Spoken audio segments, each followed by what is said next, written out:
Bonjour. Qui d'autre mieux qu'une petite fille, la voix d'une petite fille, les larmes d'une petite fille, peuvent nous faire partager l'immense désordre du monde. Ce monde où les femmes, toujours et partout, et même chez nous, dans ce pays, dans ce continent privilégié,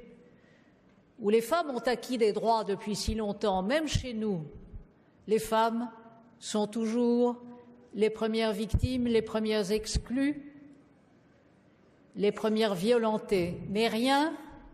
ne peut nous faire oublier le drame absolu de ces centaines de milliers de réfugiés, de ces centaines de milliers de femmes et d'enfants qui fuient la guerre, qui fuient la misère et qui arrivent chez nous, ayant subi au cours de cette épreuve toutes les violences que l'on sait et contre lesquelles la violence des hommes, hélas, est toujours sans limite. Madame Radjavi, la première, et d'autres ici ont expliqué et raconté avec beaucoup plus d'informations et de détails que nous ne pouvons en avoir ici à Paris sur la réalité de la condition des femmes en Iran. Et je voudrais vous exhorter à suivre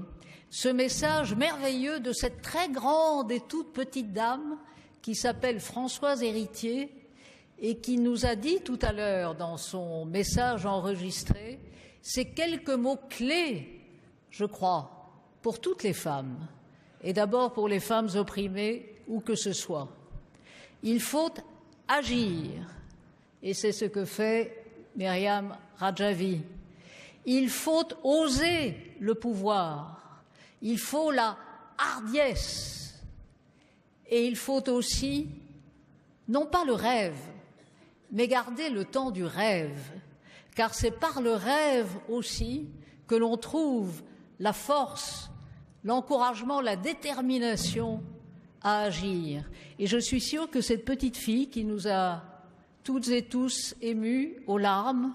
il y a quelques instants, cette petite fille agira pour son pays et c'est pour elle et pour elle encore que nous devons tous ensemble applaudir l'action qui est entreprise par l'organisation créée par Myriam Radjavi, les organisations créées un peu partout dans le monde. Merci.